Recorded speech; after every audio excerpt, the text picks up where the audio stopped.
تشریف لاتے ہیں جناب یوسف حسین ذاکر، محترم جناب یوسف حسین ذاکر صبح میں لاتے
آفرین آفرین آفرین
جناب محمد ظہیر پٹور پر محمد والے اشار قبر کو ایسا نڈال کر دوں گا میں مشکلوں کی طبیعت بحال کر دوں گا علی کے نام نے جرت دی کی زیر لحد میں خود فرشتوں پہ الٹا سوار کروں گا علی کے نام نے جرت دی کی زیر لحد میں خود فرشتوں پہ الٹا سوار کروں گا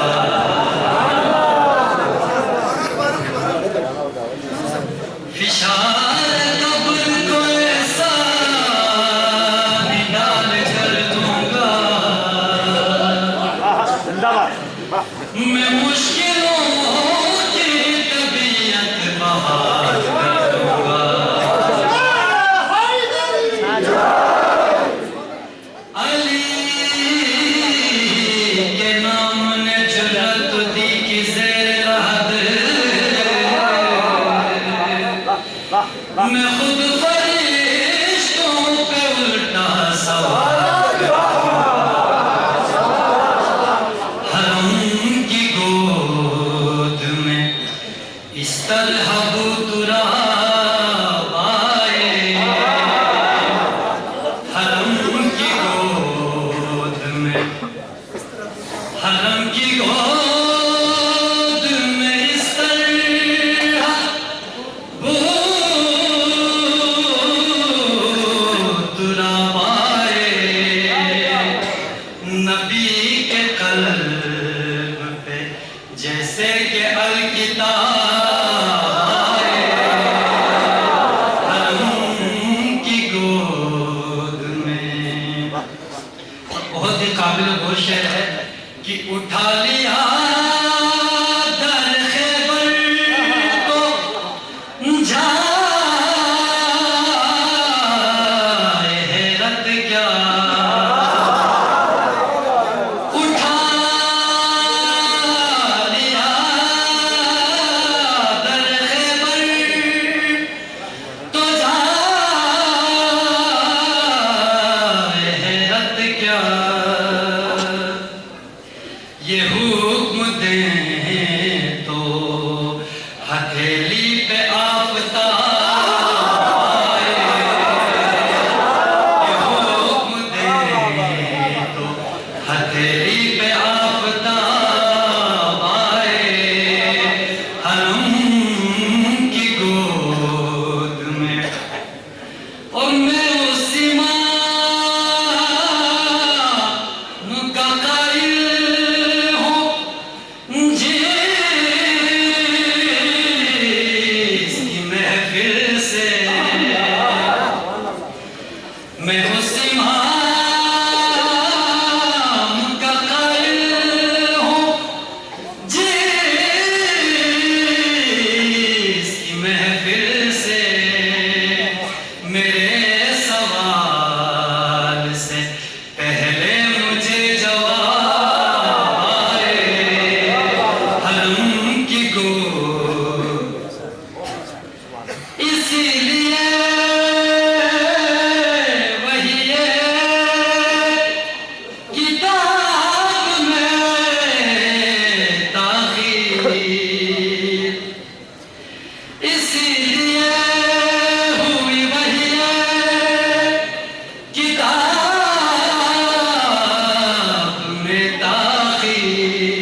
بہت قابل غور شعر ہے، اور اس شعر میں جو ہے ہم سب کے لیے ایک سبق شامل ہے کہ فقط زبان سے نظم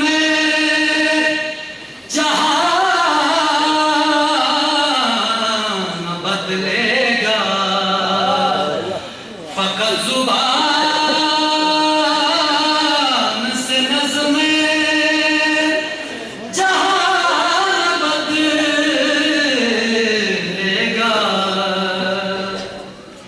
علی کو دل سے پکارو تو انقلاب آئے حرم کی گود میں، اور نبی کی سیرت و کردار ہے حسین و حسن،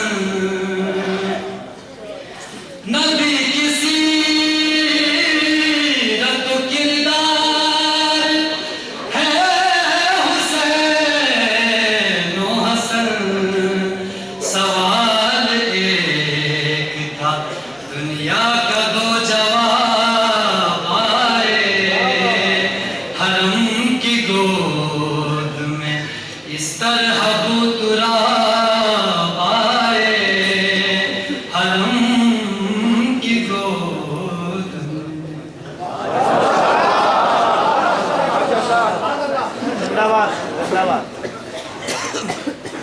جزاک اللہ۔ معزز حاضرین، آج کل کے حالات کے تناظر میں ہم نے ڈاکٹر مظفر حسین انجم ڈسٹرکٹ ہیلتھ آفیسر کو زحمت دی ہے وہ 5 منٹ آپ کو کرونا وائرس کے بارے میں آگاہی دیں۔ محترم جناب ڈاکٹر مظفر حسین۔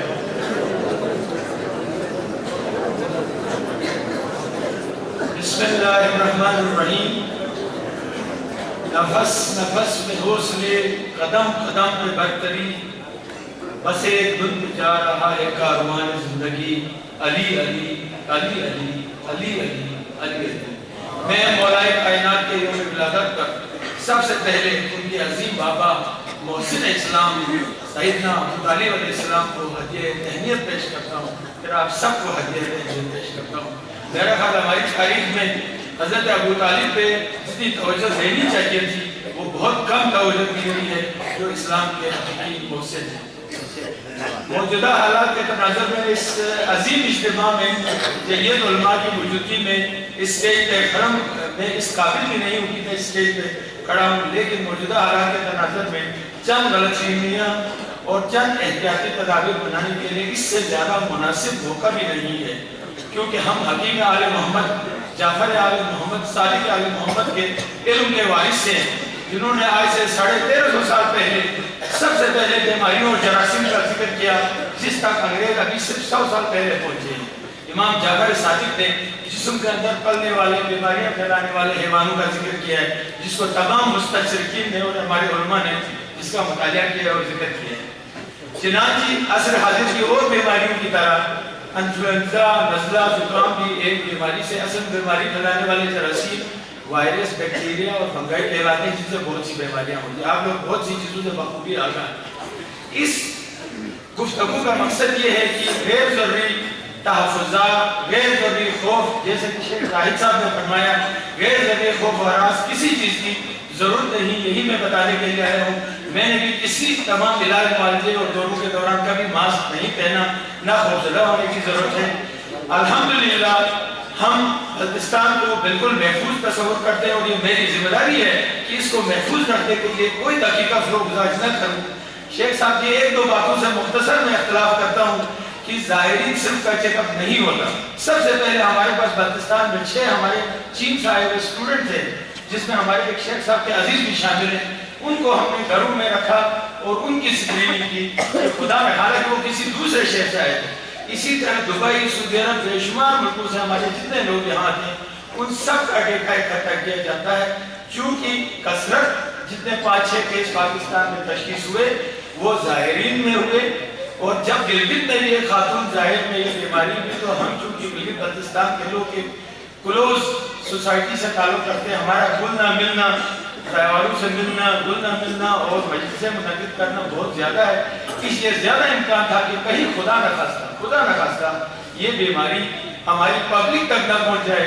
حضور اکرم صلی اللہ علیہ وسلم کی ایک حدیث ہے کہ اگر کسی شہر میں تعاون ہو، اس زمانے کی وبا تعاون تھی جس کو پلیگ کہتے ہیں، تو ابھی الحمدللہ یہ بیماری دنیا سے ختم ہو چکی ہے، تو کہا کہ اس شہر سے کوئی باہر نہ نکلے اور اس شہر میں کوئی جائے بھی نہیں.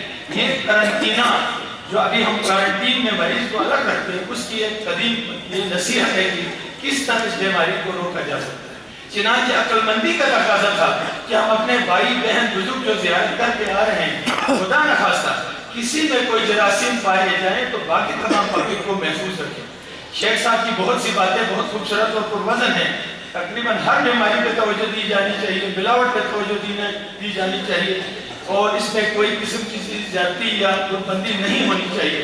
البتہ ہمیں اپنے شہر کی ذمہ داری کا احساس ہے. جب اپنے زائرین کو، ابھی بھی میری سیکرٹری صاحب سے بات ہوئی کہ ہم بجائے ہمارے زائرین کو چلاس فور میں اسکریننگ کرنے کے ہم نے فیصلہ کیا کہ اس تک میں جو ہاں ہوٹل وغیرہ ہیں ہم کوشش کریں گے کہ وہاں پوسٹ ٹائم ہو، وہ آرام سے ہوٹل میں رکیں، رہنے کی جگہ بھی ہو، وہاں اسکریننگ کر کے حفاظت سے ادھر آ جائیں تاکہ چلاس میں ان کو نہیں روکنا پڑا. اور میں دیر سے آتے کی معذرت چاہتا ہوں کہ آج کے بڑے حادثے کے نتیجے میں کوئی 26 اموات ہو چکی ہے، تو میں ان میں سے بہت سو کی لاشوں کے انتظام پوسٹ مارٹم اور ان چیزوں میں مصروف تھا کروانے میں، اس لیے مجھے آنے میں دیری ہو گئی.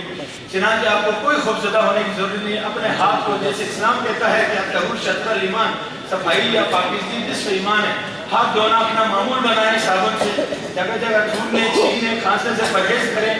چنانچہ یہ چیزیں آپ کو بہت سی فلو کی، صرف فلو ہی نہیں، کورونا وائرس ہی نہیں، بہت سی بیماریوں سے بچا سکتی ہے. تو دین اسلام کے اصولوں پہ قائم رہنا، صفائی کو اختیار کرنا بہت سی بیماریوں سے بچاؤ کا سبب بن سکتا ہے. انشاءاللہ ہم اس بیماری سے بھی محفوظ رہیں گے. ابھی تقریباً 350 زائرین کا قافلہ پنڈی سے گلگت بلتستان کی طرف روانہ ہے، جس میں ہمارے 160 زائرین ہیں. چنانچہ ہماری ذمہ داری ہے کہ ان 160 کو احتیاط سے دیکھیں، صرف ٹمپریچر نہیں دیکھتے. کسی زائر میں کوئی بھی مشکوک علامت ہو، بیماری کا اثر ہو، تو اس کو پھر اس کے لیے ہم نے الگ اسپتال رکھے ہوئے ہیں. ان میں جیسے ابھی 2 ہمارے پاس داخل ہیں، ان کے ٹیسٹ اسلام آباد میں گئے. 4 کے ٹیسٹ ہم نے پہلے بھجوائے تھے، وہ الحمدللہ ان میں کوئی جراثیم نہیں پائے گئے، اور ان 2 میں بھی امید ہے کہ کوئی جراثیم نہیں ہوگا. لیکن 1-2 کو تھوڑی تکلیف جو اٹھانی پڑتی ہے، وہ سب شہر کے لیے، سب کو بیماریوں سے بچانے کے لیے. میں اس سلسلے میں دعا کرتا ہوں، اور کچھ زائرین اپنی شناخت بھی چھپاتے ہیں. آپ سب سے تعاون کی درخواست کرتا ہوں، اس علاج معالجے میں، اسکریننگ میں محکمہ صحت سے تعاون کریں، اور اگر ہماری کوتاہیاں ہیں کہیں پہ تو اس کی ضرور نشاندہی کریں. ہم نے علماء کرام سے ہمیشہ رابطہ رکھا ہے، اور علماء کرام نے ہمیشہ جمعے کے خطبات میں ہر جگہ ہمارے ساتھ تعاون کیا ہے. ہمارے اچھے مقاصد کو بڑھانے میں علماء کا، جیسے پولیو کے بارے میں، دوسری ہر چیز کے بارے میں علماء تعاون کرتے ہیں، اور ان کے خطاب کا اثر ہوتا ہے، کیونکہ علماء کے خطاب کو ہزاروں لوگ سنتے ہیں. تو ہمیں آپ سے گزارش یہ کرتا ہوں کہ صحت کے معاملات میں تعاون کریں، اور اگر ہماری کوئی کوتاہیاں، غلطیاں ہیں، شارٹ کمنگز ہیں، تو ان کی نشاندہی کریں. انشاءاللہ ہم اس کو بہتر کرنے کی کوشش کریں گے. آپ کا بہت شکریہ. بہت بہت شکریہ. یہ ہے جناب ڈاکٹر مظفر حسین انجم، ڈسٹرکٹ ہیلتھ آفیسر اسکندو. کلہا یقیناً حضور امام علی مقام پیش کرنے تشریف لاتے جناب اقبال ساکی.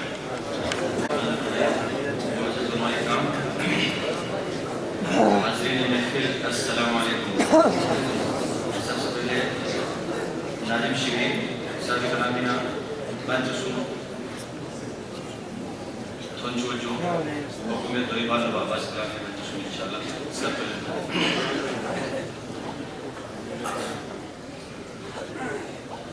استدکا علی لبدی غنیا لسنا جیفری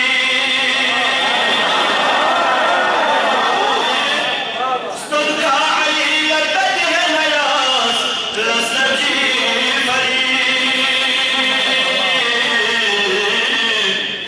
خشنا گلوم نبیمنا خشنا شیفری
بچ کے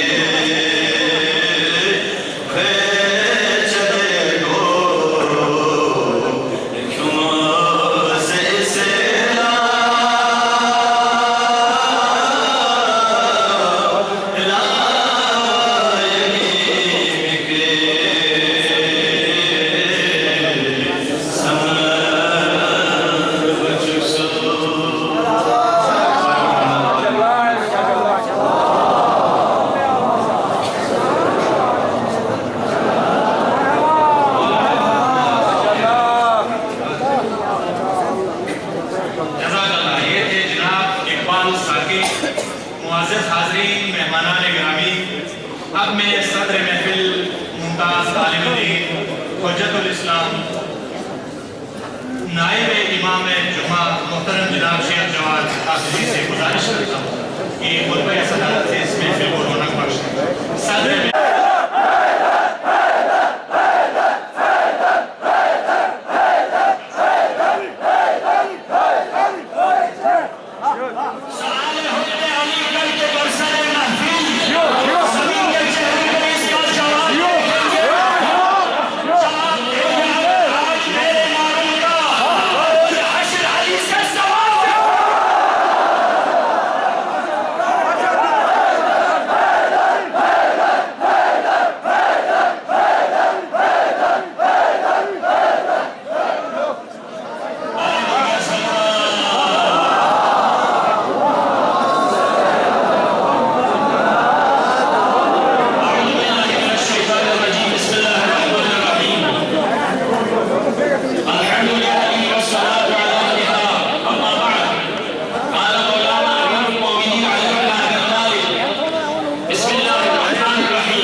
في عهده إلى حين والله مصرا جباية فراجها وجهال عدوها واستشلاح أهلها وعمارة بلادها۔ سامع محترم، سب سے پہلے میں آج کی اس بابرکت پرفیض روح پرور مناسبت پر جو ہماری عمر کو فرصت دے کر خالق لا یزال نے ہمیں ایک اور مرتبہ محفل میلاد امیر المومنین میں شامل ہونے کا موقع فراہم کیا، یہ توفیق دی، اس پروردگار کا شکر ادا کرتے ہیں۔ اور اسی کے ساتھ ساتھ منجی عالم بشریت مولا امام زمانہ مراجی اعظم رحمت علی قدر اور آپ تمام حضار محترم کی خدمت میں دل کی اتھاہ گہرائیوں سے ہدیہ تقدیم پیش کرتا ہوں۔ علماء کرام کے خطابت کے بعد نہ میں اس منصب کا لائق ہوں، نہ میں آخر میں گفتگو کرنے کے قابل ہوں۔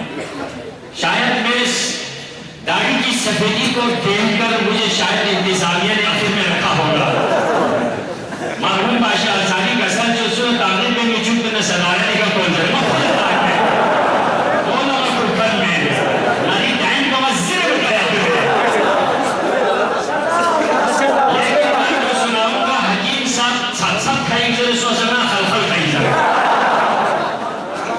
اور سے سننا ہوگا۔ میں ایک لحاظ سے علماء کرام کا آمد شخصیت سے مجھے جو صدارت کا جو لفظ میں اپنے آپ کو اس عہدے سے بہت چھوٹا سمجھتا ہوں، لیکن کچھ ایک دن جمعے میں بھی کہا تھا مجھے افسوس دو باتوں پہ ہوتا ہے۔ اس قوم پر جو علماء کو چھوڑ دیتے ہیں، علماء نہ بھی ہوتا آرام سے بیٹھتے ہیں،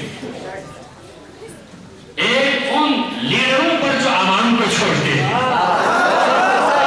عوام کو چھوڑ کر اپنے آرام و راحت کے لیے جانے والے لیڈروں پہ مجھے افسوس ہے۔ علماء کو آزاد چھوڑ کر علماء کی خدمت کیے بغیر آرام سے بیٹھے ہوئے عوام پہ ترس آتا ہے مجھے۔ وہ محفل جہاں جس محفل کے لیے مناسب صدارت نہ ہو وہ محفل یتیم ہے، وہ ممبر جہاں اس ممبر سے بولنے کے لیے مناسب خطیب نہ ہو تو وہ ممبر یتیم ہے، اور جس معاشرے کے اندر لیڈرشپ نہ ہو وہ معاشرہ یتیم ہے۔ جہاز مایوں میں رفتار دکھ سے صدر محفلوں میں نظر ہے، پیارے کے خلاف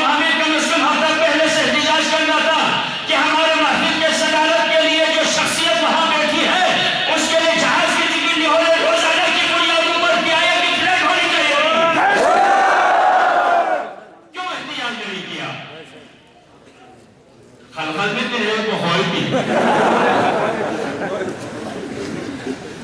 گاما سے دوسرے ڈاکٹر صاحب علماء کو نسیاست بھی دیا کرونا کرونے سے ارے ایک ہی نعرہ بلند کرو کرونا خود آنے پہ خود مایوس ہو کر افسوس کر کے باہر جا کے ہندوستان چلا جائے گا وہ کیا ہے مشکلوں میں میرے نبی نے آواز بلند کی وہ کیا تھا جنگل پہاڑ کہتے ہیں نادے علی علی جنگل پہاڑ کہتے ہیں نادے علی علی مشکل کو میری حل کرو مشکل کشا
تمام جوانوں کا قصیدہ مدح خان قصیدہ خان مرحبت خان اور ساتھ ساتھ علی نے کمیٹی کے ممبران بزرگان سرپرست اور تمام جوانوں کا انتہائی شکر گزار ہوں کہ آپ نے جلسے کو رونق بخشی انشاءاللہ میری دعا ہے دام درہم سبحان جس نے بھی اس پرفیض مجلس کو محفل کو کامیاب بنانے میں حصہ ڈالا ہے پروردگار تمام کی خدمات کو تیری بارگاہ میں قبول منظور کرے علی دیکھ جو 13 رجب کو جوانوں کے ایک جلوس کی صورت میں نعرے کے ساتھ جذبہ حیدری کے ساتھ تشریف لاتے ہیں بڑی خوشی کی بات ہے ہر جلسے میں بلکہ جہاں جلسہ ہوتا ہے جامع مسجد میں ہر جگہ سے اسی طرح جوک در جوک جیسے ہم صرف کربلا جانے کو صرف ملین مارچ کہتے ہیں کیا ہمیں بھی ہر گاؤں سے مارچ کر کے جامع مسجد نہیں آنا چاہیے کیا خوبصورت ہوگا راستوں میں پھول نچھاور کرتے ہوئے تبرک بانٹتے ہوئے ہر کوئی نعرہ بلند کرتے ہوئے محلہ محلے سے اسی طرح آ جائے تو ایک تازہ پیغام پورے شہر میں پھیل جائے گا میں توقع کرتا ہوں انشاءاللہ غدیر کے دن 17 ربیع الاول کے دن اور اسی طرح باقی جو ایام میں اسی طرح کے پروگرام کرتے رہیں گے تو میں ایک بار پھر آپ تمام کا شکریہ ادا کرتا ہوں بھائی ایسے تک میں وہ لفظ اپنے استعمال نہیں کروں گا میں آخری مقرر کے حوالے سے دیو بھائی میں یاوری لوکل مانے یہ کہ چوندو کی جو نادن گار مالفان مجھے اور گل لکھاؤ نسیابیو اور یہ چھت سو نسیابیو پریشان میں آخری دعا میں لے آتی جو باقی ایک آمہد شخصیت خدا بنا شخن کن اگر یلکن کن گامی انشاءاللہ حفظ السلامتی کا تھوڑے سے مدان و وزید کو ندین دستان آخر نوہ فنکار کو رابط ہوں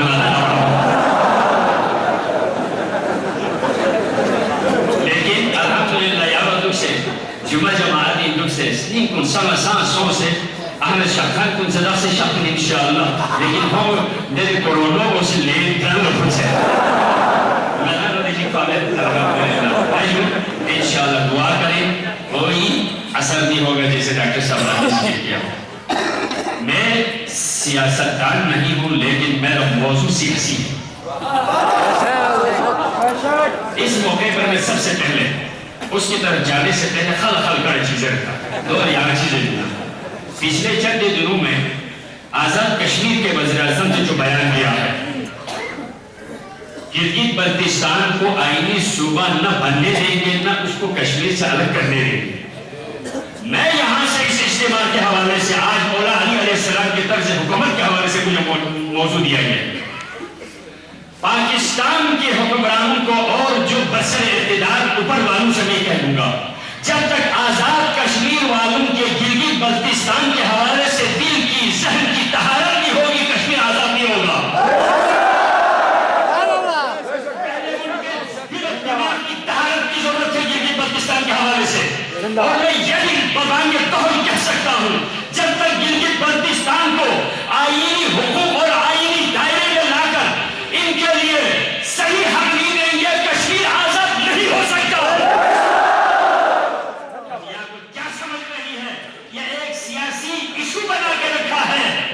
کشمیریوں کے، میں آپ کو بار بار کہتا ہوں، کشمیریوں کے جو مظالم ان پر ڈالے جا رہے ہیں، ہندوستان میں جو مسلمانوں پر ظلم کیا جا رہا ہے، ہم مسلمانوں کے ساتھ ہیں، حمایت کرتے ہیں۔ کشمیری مسلمانوں پر ہونے والے مظالم کی ہم ظالموں کے ساتھ نفرت کرتے ہیں، لیکن ہم کشمیریوں کے اس حالت کے ساتھ ہیں، کشمیر کے ساتھ نہ ہم تھے نہ ہم رہیں گے۔